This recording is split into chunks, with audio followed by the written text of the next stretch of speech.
Bienvenidos a su programa de cabeza. Hoy tengo a un queridísimo amigo que realmente él se ha dicho llamar ladrón de cerebros, porque ha tenido la oportunidad de entender la ciencia y la natura humana a través de muchísimos programas, entrevistas, libros, trabajos y experiencias que ha vivido. Pero para mí no es un ladrón de cerebros, es un cerebro que, como muchos dicen, se ha nutrido de otros cerebros de una manera excepcional y ha evolucionado. Se dice que el león bien nutrido está conformado de corderos bien alimentados. Pere no solamente se ha dedicado a promover la ciencia a través de N número de trabajos, sino que tiene estudios de doctorado en materia de genética, ha realizado, entre otros libros importantísimos sobre sexualidad. Su último libro, Comer cerezas con los ojos cerrados, hablaremos hoy del mismo. Pronto, en el 2020, tendremos la oportunidad de conocer su nueva obra también sobre temas científicos, pero científicos desde una perspectiva humanista. Pere Estupiña, qué gusto tenerte con nosotros. ¿Cómo has estado? Te He saludamos estado con muy bien. cariño.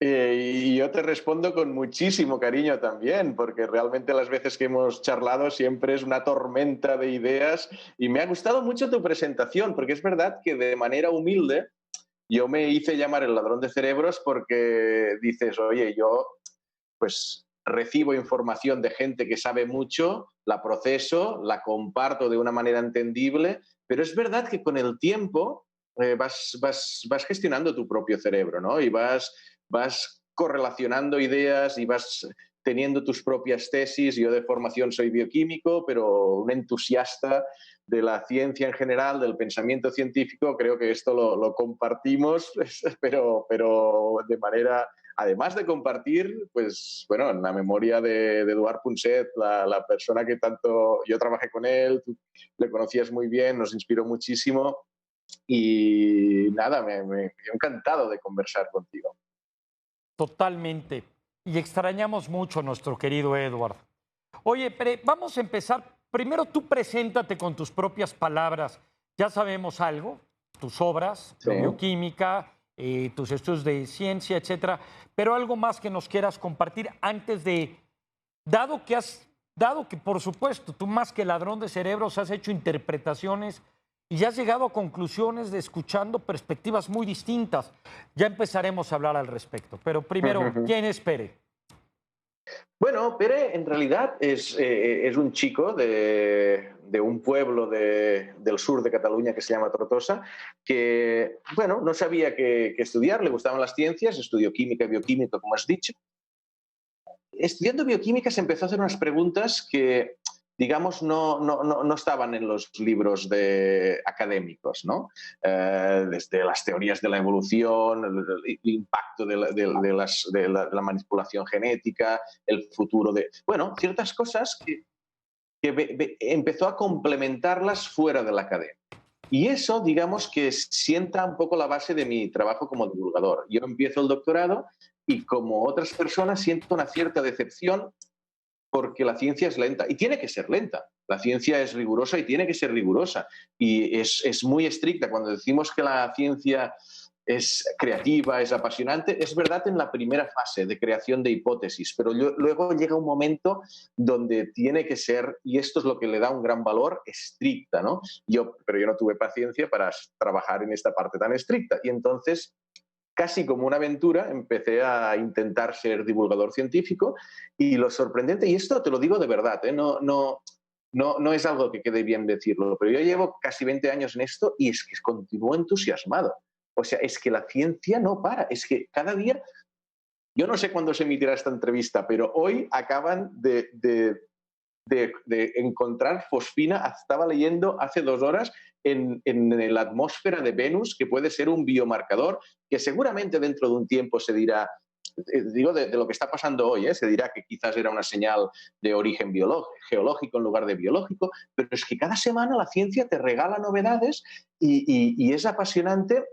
Primero, o sea, el descubrir cosas que no se saben, Pero luego también, y eso ya es un poco más serio, es lo que, digamos, mi giro en la divulgación científica está yendo hacia este sentido, es decir, bueno, vale, pero ¿cómo la ciencia puede ayudarnos también a tomar mejores decisiones, tanto individuales como políticas, como empresariales, ¿no? Porque, y no solo la neurociencia, sino, digamos, toda esta parte empírica de resultados, y yo ya estoy casi buscando una ciencia más relevante socialmente, no solo en cuanto a generar conocimiento, sino en cuanto a generar maneras de pensar, ¿no? Yo creo que esto es muy trascendente. Oye, Pere, has mencionado 2 veces la palabra entusiasmo y como tú sabes, enteos, enthusiastic, entusiasmo es estar lleno de Dios, estar lleno de gracia. ¿Dónde viene tu opinión, tu opinión acerca de si eres científico, pues realmente eres ateo y si no eres un verdadero científico? ¿Has pensado al respecto de este Sí, tema? sí. ¿Qué papel tomas? Sí, pues yo no creo en Dios, por lo menos no creo en un Dios sobrenatural como, digamos, el convencional que tantas personas creen, que digamos que tiene, que nos está observando, tiene poder. O sea, obviamente el ser humano es limitado y ¿por qué no podría existir algo superior? Pero yo Si crees que la no, ciencia está peleada con ello, yo creo que la ciencia tiene que estar peleada con la idea de lo sobrenatural. Es decir, no, yo no lo veo compatible. Hay algunas cosas que sí que puede ser compatible. Una, y eso los físicos lo asumen más. Cuando ven ese orden del universo, decir, oye, quizás pudo haber un creador inicial que luego ya no está interviniendo en nuestro día a día, pero que puso en marcha esto y bueno, nosotros, como decía Stephen Hawking, pues podríamos estar dentro de una cáscara de nuez y sentirnos dueños de un universo infinito, ¿no? Es decir, podemos ser insignificantes respecto a algo mayor. Pero yo creo que el científico tiene que ser escéptico por naturaleza, entonces, en temas como, por ejemplo, la virginidad de María, o sea, o sea, los milagros no, o sea, ¿cómo va a tener María un hijo varón siendo virgen? Esto no hay científico que lo pueda, por muy creyente que sea, no hay científico que lo pueda, digamos, respetar intelectualmente. Puedes decir un milagro, pero es que no, es que en la ciencia está obligada a no creer en lo sobrenatural. Entonces, yo me declaro, o sea, ateo. No, yo no creo. no, y esta frase de Reis que también algunos se la adjudican a Carl Sagan de la ausencia de evidencia no es evidencia de que hay, de que no es ausencia, perdón, la ausencia de evidencia no es evidencia de ausencia, en la cual yo no estoy tan de acuerdo, me voy más con David Hume, que una gran evidencia requiere de una gran explicación, me lleva a lo que tú me acabas de compartir. Ya hablamos un poquito de Dios, pero contigo hay que hablar de todo. Eres polifacético, eres renacentista. Hablemos un poco de tus grandes descubrimientos, son los más llamativos de tu libro de sexualidad, más bien de sexo, Ajá. que no es lo mismo. Sí. Si nos puedes compartir algunos descubrimientos que hayas reconocido en el camino y sobre todo en esa gran obra que hiciste de Sex. Bueno, hay varios, ¿eh? O sea, es verdad que cuando me planteé empezar a investigar la parte científica de la sexualidad, hay una sensación que quizás muchos espectadores ahora tienen de decir, oye, ¿qué tiene que ver la ciencia con la sexualidad? Digo, hombre, o sea, la sexualidad es una función fisiológica. Es decir, obvio que está muy influenciada por condicionantes psicológicos, por la parte social, sin duda, pero todo esto se puede estudiar científicamente. Y luego la fisiología, ¿cómo es que la medicina y la psicología han ninguneado a la sexualidad? Es decir, la medicina sexual, todo esto nace, creo que tú ya me has escuchado explicarlo alguna vez, de cuando descubrí a una investigadora que estaba estimulando el clítoris de las ratas dándole una serie de hormonas para ver si se excitaban más cuando estaban bajo los efectos de unas hormonas que bajo otras, porque estaba estudiando la neuroendocrinología de la respuesta sexual. Y yo me lo tomaba un poco como si no fuera muy relevante y me decía, ¿tú sabes la de gente que sufre por problemas sexuales, algunos de características psicológicas y algunas de características físicas? Entonces, lo primero de asumir que la sexualidad es importante, y ya es algo, ¿eh? Parece poco, no es un gran descubrimiento, es verdad, pero luego toda esta parte neuroendocrinológica y la parte de funcionamiento del sistema nervioso, de la propia reacción del orgasmo. O sea, es que podríamos, bueno, iba a decir, se podría escribir un libro entero, que es lo que he hecho, ¿no? Pero es verdad a ver, yo cuando entrevisté a Barry Komisaru, que sería el neurocientífico que estaba analizando la respuesta de las diferentes áreas del cerebro desde la excitación inicial hasta el orgasmo final, y ver, yo me presenté voluntario, o sea, yo tuve que estimularme hasta llegar al orgasmo bajo un escáner de resonancia magnética funcional, y yo era un individuo control que iban a comparar con personas que tenían problemas, y veía todas estas áreas que se iban activando poco a poco, y luego a nivel más bioquímico la interferencia de fármacos, y luego desde las perspectivas evolucionistas a la monogamia, que esto también es algo que cuando empiezas a replantearte, yo a veces digo que deberíamos pensar como extraterrestres. ¿A qué me refiero con esto? Digo, imagínate que un extraterrestre súper inteligente llega aquí y te dice, oye, ¿por qué trabajáis 8 horas a la semana?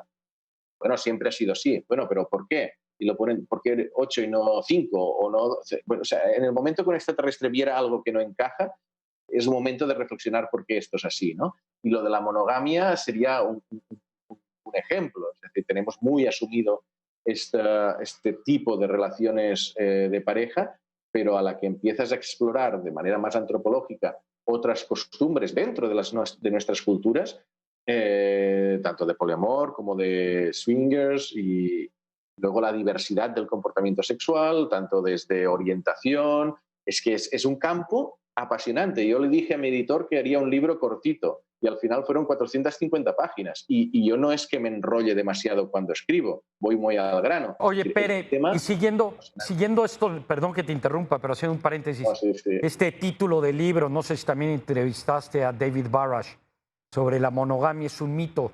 Específicamente, ¿tú crees que un extraterrestre creería que es una autoimposición cultural? Porque obviamente hay complejidad con los celos y la procuración de los hijos, etcétera, de quién es el padre, pero hablo de psicología evolutiva. ¿Cuál sería tu opinión? Lo que sería antinatural sería la fidelidad. Es decir, cuando vemos especies, vemos la lógica evolutiva, vemos especies ahora de aves sobre todo y de algunos primates, que sí que, por lo que dices tú, porque hay algunos animales que requieren para el cuidado de las crías a ambos progenitores. Entonces la monogamia, entendida como pareja, sí que está favorecida. Es decir, la monogamia sí que puede ser natural y un extraterrestre la entendería. Decir, oye, no, los seres humanos, los niños, los recién nacidos, son más vulnerables que los gatos. O sea, una madre de gatos puede cuidarlos sin presencia del padre. Por lo menos en las condiciones donde nosotros hemos evolucionado, ¿eh? Estamos hablando de hace miles de años. Sin la presencia del padre no sobreviven esas crías, por tanto la evolución favorece la monogamia. Pero en la naturaleza no hay ninguna especie fiel. Es decir, tanto ellas como ellos, a pesar de los celos, o sea, sí que buscan los mejores genes de manera constante. Entonces, lo que sería antinatural en nuestra especie sería la fidelidad más que la monogamia.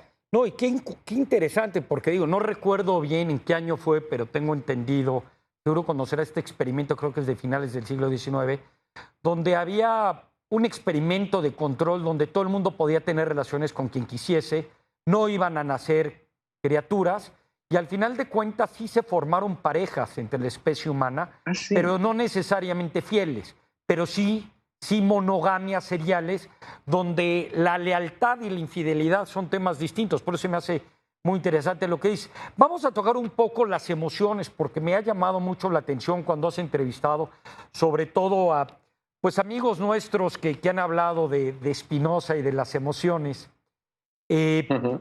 donde de alguna u otra manera juegan un papel fundamental.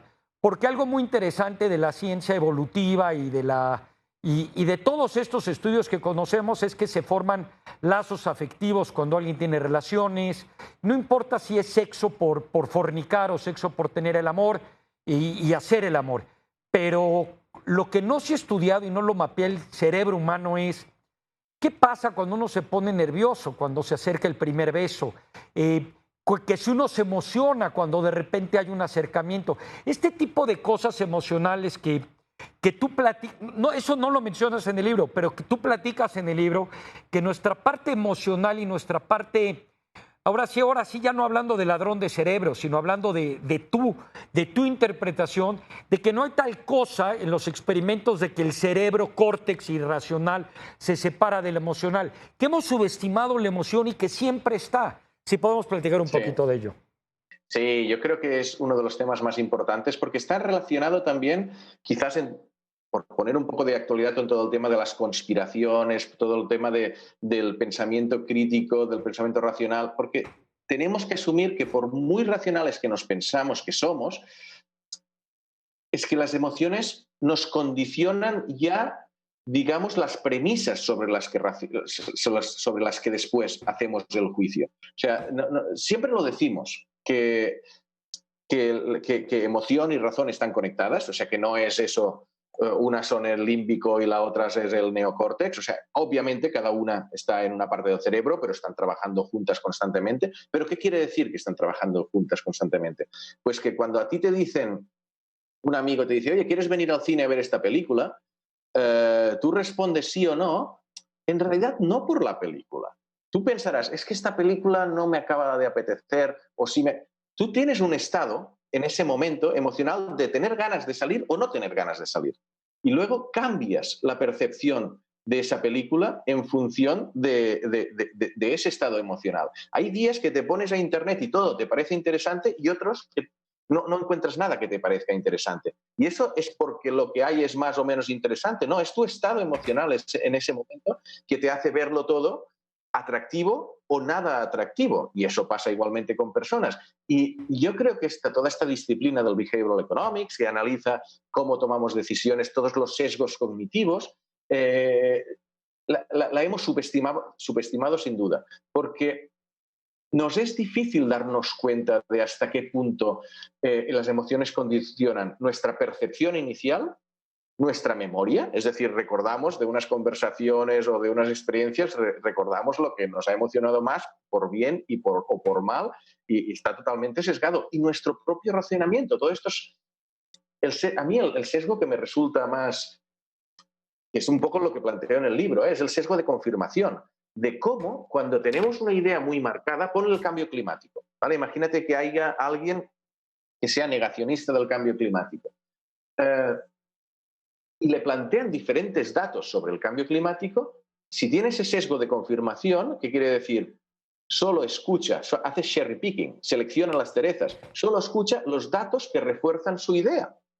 Y eso pasa en política, pasa en todos lados. Pero yo creo que darnos cuenta de que estamos haciendo cherry picking constante, de que siempre para sentirnos, porque nos da miedo pensar que estamos equivocados, nos gusta más el escuchar a personas que nos dicen lo que queremos escuchar. Y eso es una trampa, pero es una trampa de la que se aprovechan, o sea, no solo personas, hasta las redes sociales. O sea, el algoritmo de YouTube te recomienda cosas que te gustan. ¿Y qué pasa? Que si tú te gusta el rap y te recomienda canciones de rap, pues no es grave. Pero si a tú el algoritmo detecta que te gustan los terraplanistas y lo único que hace es darte vídeos de terraplanistas, entras en ese rabbit hole, en ese agujero donde terminas creyendo que la Tierra es plana. Y me acuerdo, ya termino, esa anécdota por lo del terraplanismo, que es un poco el cherry picking, de, mira, qué curioso, un rapero que llegó a decir que la Tierra era plana, lo publicó, y luego cuando le comentaron tantas veces que se había equivocado y él lo reconoció que se había equivocado, dijo, pero no me culpéis a mí, culpad a YouTube. Yo simplemente me puse allí y me empezó a bombardear con esa información. Entonces, esa idea de que cuando nos formamos una creencia, tenemos el sesgo de confirmación, que solo escuchamos lo que la refuerza, es que yo creo que está detrás de los antivacunas, del terraplanismo, de polarización política, de todo. No, pero y es que además, qué buen ejemplo y que es el título de tu libro, de comer cerezas con los ojos cerrados. Llegar a negociar al mercado de cuánto te van a vender un kilo de cerezas y para ello eliges las que no están, las que ya están medio Claro. pasadas y no están tan buenas y le dices al señor de la tienda, es que mire, por favor, mire el tipo de cerezas que tiene y te bajan el precio y otra persona que por el otro lado las quiere vender te elige las de hasta arriba y las mejores. Es decir, esto de elegir tus argumentos para justificar, ahora sí que tus prejuicios y decir, como decía Einstein, es más fácil a veces destruir un átomo que un prejuicio, es algo tan importante para tener ahora sí que un conocimiento científico que vaya en contra a veces de las disonancias cognitivas, donde no queremos buscar la verdad, sino queremos reforzar ya nuestras cosas. Ahora, quisiera cambiar el tema brevemente y sí hacerle una pregunta a mi amigo Pérez de lo que él piensa y donde yo difiero un poco y me gustaría llegar a una conclusión. En la página 219 de tu libro, tú dices, en las sociedades complejas donde vivimos, sin duda, la cultura, el aprendizaje y las experiencias dirigen mucho más que el ADN. Yo coincido contigo y sobre todo en todo lo que he leído de lo que tú has compartido. Y repito, antes estábamos hablando de Antonio Damasio y de la inteligencia emocional. Y coincido contigo en eso, sobre todo, pero también coincido, reitero, en la plasticidad que hoy conocemos del cerebro, en la capacidad de ejercitarnos y así como lo que el músculo que no se usa se atrofia. Y uno es el del pensamiento, sin duda alguna, etcétera, etcétera. Aunque tú mismo pones en el libro que han habido medio charlatanerías con el brain fitting y los ejercicios de algunas compañías. Sí. Pero mi diferencia contigo, y tuvimos aquí una entrevista con Robert Plumbing, es que el ADN, a pesar de todo lo cambiante que podemos ser, con los estudios de gente adoptada, sobre todo gemelos idénticos o fraternales, en distintas familias, el ADN, a diferencia de lo que tú dices para mi perspectiva, cada vez resulta ser más relevante. Por supuesto que la cultura es relevante, pero ahora ya se llega hasta el conocimiento de que muchas cosas culturales, por ejemplo, si los padres, por ejemplo, le leen a los hijos, resulta también que hay un tercer factor que a lo mejor no solo a los niños les gusta leer, sino que sus padres biológicos tenían el apetito por aprender. Es decir, mi duda con respecto a este capítulo tuyo que se llama Gimnasia Neuronal, cómo cambiar y mejorar tu cerebro. Yo no sé, es debate, es cuestionamiento. ¿No estás subestimando el ADN? Sí, pero yo, bueno, aquí veo que discrepamos un poquito porque yo cada vez me hago menos determinista con el ADN. Yo creo que el tema sería analizar caso a caso. Es decir, característica a característica. Yo creo que durante un tiempo se nos dijo que era 50-50, ¿no? Que era 50% genética, 50% cultura, y los estudios estos que llaman de GWAS, Genome Wide Association Studies, que empiezan a ver cuánto de genético hay en diferentes características, muchas... claro, es que tendríamos que analizar caso a caso, pero hay muchos donde te das cuenta que digamos, por el hecho de que hay muchos genes involucrados, por ejemplo, en el riesgo. Dices, hay personas que de naturaleza son más arriesgadas que otras, pero cuando analizan estos GWAS ven que hay quizás 80 genes asociados al riesgo. Y lo normal, lo natural, es que la mayoría tengamos pues unos 40 arriba, unos 40 abajo. Entonces, cuando sí que el ADN tiene mucha importancia, es al que le ha tocado la lotería genética de decir, oye, mira, de estas 80 variaciones genéticas asociadas al riesgo, tú tienes 76, 77 que te dan predisposición a tener comportamientos arriesgados. Entonces aquí claramente el ADN influye. En casos extremos, el ADN sí que determina que esa persona pues ya ante cualquier situación pues tendrá un comportamiento de riesgo mayor que el que tendremos nosotros, y quizás otra persona que sea lo contrario pues será muy médica o tendrá mucho pavor porque le habrá tocado la lotería de la mayoría de genes así. Pero yo te confieso que tanto por la plasticidad cerebral que comentabas como por lo que he ido leyendo, sí que cada vez subestimo un poco. En medicina no. En temas de biomedicina sea, obviamente la medicina basada en la genética, porque hay enfermedades raras que se deben a la mutación de un gen completo y por eso existe la terapia génica que las intenta corregir.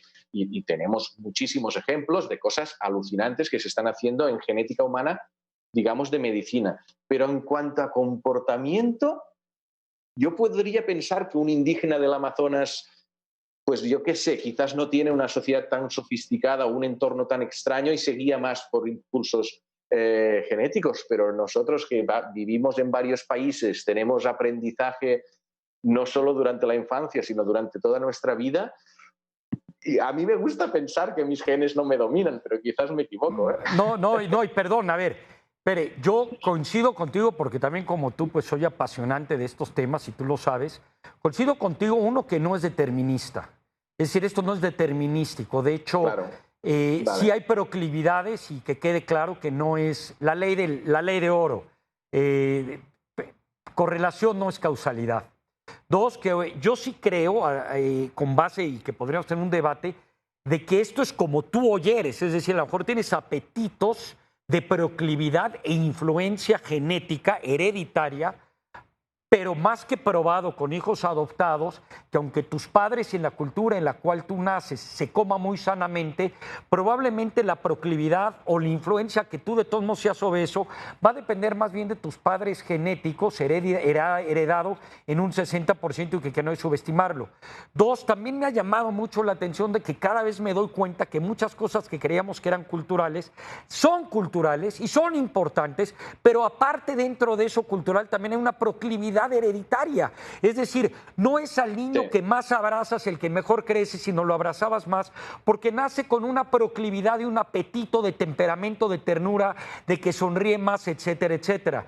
Por ello ya me gustaría invitarte a otro programa porque hay tanto que platicar contigo, pero que coincido seriamente contigo de que esto no es ni determinístico y no es lo que it could be, lo que podría ser, sino lo que es. Para terminar el programa, pero prométeme que te vamos a invitar a otro, me encantó, entre muchas otras cosas que has escrito, un capítulo tuyo que se llama El yo de la experiencia contra el yo de la memoria. Si nos puedes hablar un poquito de ello, 2 minutos para concluir este programa, que creo que es una cereza bien elegida para tu libro. Bueno, está un poco en la línea del Daniel Kahneman, del pensamiento rápido y el pensamiento lento, ¿no? De cómo, digamos que tenemos, cuando razonamos,